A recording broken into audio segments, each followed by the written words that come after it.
मुंबई के लिए रवाना हुए, मगर उन्होंने जिस तरीके से पुराने अंदाज में कहा कि बैठक से पहले पीएम मोदी के नैरेटिव पे चढ़ने जा रहे हैं, कैसे देख रहे हैं? कि आपका टारगेट सिर्फ मौजूदा प्रधानमंत्री ही हैं, उनके अलावा कुछ नहीं है। एक व्यक्ति को हटाने के लिए आपने तमाम शक्तियों को एक साथ करने का प्रयास कर रहे हैं और प्रयास ही है अभी। अच्छा, चिराग पासवान जी, लालू प्रसाद यादव कल मुंबई के लिए रवाना हुए, मगर उन्होंने जिस तरीके से पुराने अंदाज में कहा कि बैठक से पहले पीएम मोदी के नैरेटिव पे चढ़ने जा रहे हैं, कैसे देख रहे हैं? फिर ये वही बात है ना कि आपका टारगेट सिर्फ मौजूदा प्रधानमंत्री ही हैं, उनके अलावा कुछ नहीं है। एक व्यक्ति को हटाने के लिए आपने तमाम शक्तियों को एक साथ करने का प्रयास कर रहे हैं और प्रयास ही है अभी। मुख्यमंत्री जी कह रहे हैं कि और दल हमारे साथ आएंगे, बट पहले एग्जिस्टिंग दल तो आपके साथ रह जाएं। जितने दल हैं उनको ही पहले आप अपने साथ आप रख लीजिए। दिल्ली बिहार में बैठक होती है तो दिल्ली के मुख्यमंत्री नाराज़ हो जाते हैं, बेंगलुरु में बैठक होती है तो बिहार के मुख्यमंत्री नाराज़ हो जाते हैं। एक बयान कांग्रेस के एक प्रवक्ता का आया, उससे आम आदमी पार्टी इतनी आहत हो गई। शरद पवार जी आपकी बैठक में आएंगे कि नहीं आएंगे, और आएंगे तो रहेंगे कि नहीं रहेंगे, उस पर एक बहुत बड़ा प्रश्न चिन्ह है। आपने मेरे मुख्यमंत्री को अगर संयोजक नहीं बनाया तो क्या वो उस गठबंधन में बने रहेंगे, ये बहुत बड़ा प्रश्न चिन्ह है। तो इन तमाम परिस्थितियों में जब विपक्षी गठबंधन खुद ही उलझा हुआ है तो ये दूसरे को क्या चित करेगा। सीएम नीतीश कुमार तो कई बार कह चुके हैं और बीते दिनों भी उन्होंने कहा कि उनको कोई पद की लालसा नहीं है, फिर आप लोग सहयोजक की बातें लगातार उठा रहे हैं। मेरे मुख्यमंत्री की नाम में ही हाँ होती है। जब वो किसी चीज़ के लिए मना करें तो मानिए कि पूरी शिद्दत से उनको वही चीज़ चाहिए। उदाहरण है इसका 2020 विधानसभा के जब परिणाम आए थे बिहार में और एनडीए को जनादेश मिला था, तो उस वक्त भी मेरे मुख्यमंत्री चिल्ला चिल्ला के यही ना कह रहे थे कि अरे हमको थोड़ी बनना था, हम थोड़ी ना बनना चाहते, तो ये सब हमको बना दिया ज़बरदस्ती। भाजपा वाला बोला कि नहीं आप ही बनिए, आप ही संभाल सकते हैं बिहार को। तो भाई जब आपको नहीं बनना था तो 2022 में जब आप महागठबंधन में जो गए थे तो शर्त रखते राजद के सामने कि हमको नहीं बनना है मुख्यमंत्री, आप में से कोई बने, हम समर्थन करते हैं बाहर से, क्योंकि हम तीसरे नंबर की पार्टी हैं, हम नहीं बनेंगे मुख्यमंत्री। तो उस वक्त रखते। जिस चीज़ के लिए ये मना करते हैं उस चीज़ को ही सबसे ज़्यादा इनको चाहिए होता है। और आज जब ये संयोजक के लिए मना कर रहे हैं, एक तो कहीं ना कहीं अपना सम्मान भी बचाने का ये प्रयास कर रहे हैं कि भाई नहीं कल को बनाएगा तो ये बोल तो सकते हैं कि देखिए हम ही मना कर दिए थे, क्योंकि इनको बनाने की कोई चर्चा कर नहीं रहा है। मेरे मुख्यमंत्री जी की नीयत से हर कोई वाकिफ़ है, इसलिए इन पर विश्वास करना मुश्किल है। भाई ये पलटू राम का टैग हम लोगों ने तो नहीं दिया ना, हमने तो कभी नहीं कहा कि ये पलटू राम है। ये टैग किसने दिया? इन्हीं के घटक दल के साथी ने दिया ना, राजद की तरफ से ही ये टैग इनको दिया गया था। और सबसे पहले मुझे लगता है शायद आदरणीय लालू जी ने ही इस शब्द का इस्तेमाल मुख्यमंत्री जी के लिए किया था। तो बहरहाल इनकी नीयत से हर कोई वाकिफ़ है कि ये गठबंधन में ईमानदार नहीं रहते। जिन्होंने दो दो बार जनादेश का अपमान पिछले 8-9 साल में किया, और 15 का जनादेश महागठबंधन के लिए सरकार चलाई एनडीए के साथ, 20 का जनादेश एनडीए के लिए सरकार चला रहे हैं महागठबंधन के साथ, तो विश्वास इन पे करना मुश्किल है। और जिस नेता पे विश्वसनीयता का अभाव होता है उस पे गठबंधन का कोई साथी भरोसा करे, ऐसा अभी तक हुआ नहीं है। और इसीलिए संयोजक के लिए इनका नाम सामने कोई कर भी नहीं रहा है। तो ये फेस सेविंग का एक तरीका है कि कल को किसी और का नाम, खड़गे जी या किसी का भी नाम सामने आता है तो कम से कम एक फेस सेविंग रहे।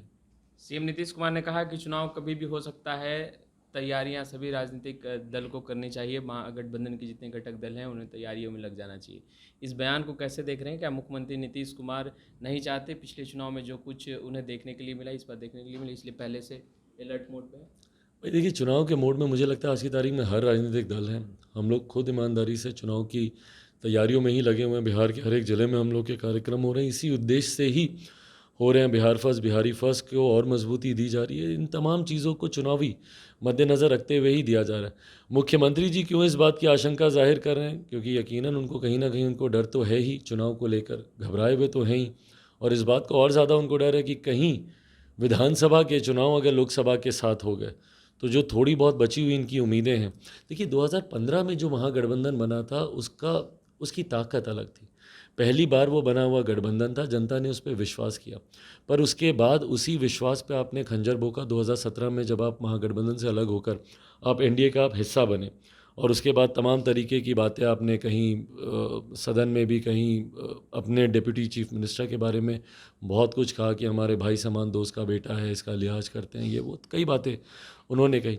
तो उस वक्त 15 में ज़रूर एक विश्वास था और ये गठबंधन को मजबूत माना जा रहा था। पर आज की तारीख में मुख्यमंत्री नीतीश कुमार जी के नाम पर नेगेटिव वोटिंग होती है। जिस गठबंधन का ये हिस्सा रहेंगे, संभवतः उस गठबंधन के वोट भी इनसे छिटकेंगे, जिसका उदाहरण उपचुनाव में देखने को हम लोग को मिला।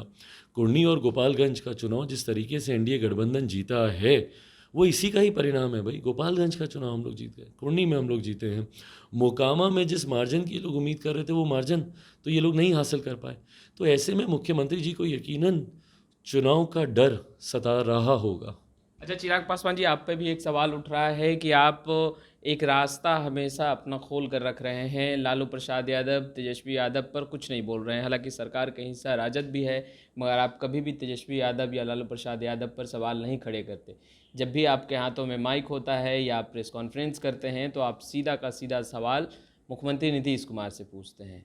तो क्या चिराग पासवान सच में एक रास्ता, एक द्वार खुला रखना चाहते हैं कि अगर आगे चुनावी रन जब नज़दीक और आएगा, अगर कुछ ऊंच नीच होता है तो उस ओर जाया जा सकता? मैं सिर्फ अपना लक्ष्य क्लियर रखना चाहता हूँ भाई, मैं डाइवर्ट नहीं होना चाहता।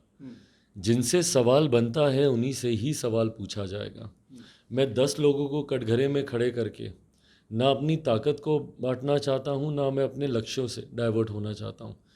जो भी मेरे मुख्यमंत्री की कार्यशैली को जानता है वो इस बात को जानता है कि ये अकेले नीति निर्धारक हैं। इनके बाएं हाथ को संभवतः नहीं पता होता कि इनका दायां हाथ क्या कर रहा है, इनकी परछाई को नहीं पता होता कि ये क्या निर्णय लेने वाले हैं। और मैं पूरे दावे के साथ कहता हूँ, शराबबंदी कानून हो या जातीय जनगणना को लेकर हो, इनके नेता मंत्रियों से ही पूछ लीजिए, क्या उनको पता है? क्या इनके उप मुख्यमंत्री को पता होगा कि किस तरीके से ये नीतियाँ बनी हैं? चर्चा ही नहीं करते हैं मुख्यमंत्री जी किसी से। तो जो मुख्यमंत्री ने किसी से कभी चर्चा नहीं की हो, नीति पॉलिसी ड्राफ्टिंग में उनके साथियों का कोई सहयोग नहीं रहा हो, तो ऐसे में किसी दूसरे से सवाल पूछकर क्यों कोई अपनी एनर्जी को वेस्ट करे? सरकार का हिस्सा तो वो भी हैं, एक बड़े दल हैं, और सरकार का हिस्सा है डिप्टी सीएम है तेजस्वी यादव। भाई ऐसा हिस्सा भी क्या होना जहां आपकी सरकार में कोई से ही ना हो, आपकी कोई बात सुनी कहीं ही नहीं जाती हो। राजद की और बात भाई नहीं सुनी जा रही है चिराग जी। भाई नहीं सुनी जाती। और मैं राजद की बात नहीं कर रहा, मैं बीजेपी की भी बात करूंगा। जब बीजेपी भी थी गठबंधन में, कितनी चीज़ों में इन लोगों का से होता था? नहीं होता था। और ये हकीकत है, क्योंकि यही मुख्यमंत्री की कार्यशैली रही है इन 18 सालों में। आप देखिएगा, मुख्यमंत्री की कुर्सी स्थिर रही है और डिप्टी सीएम से बदलते गए, उप मुख्यमंत्री के चेहरे बदलते गए, बार बार बदलते गए, पर मुख्यमंत्री वहीं के वहीं रहे। तो भैया जो कुर्सी पे बैठा, सवाल उन्हीं से ही होगा ना।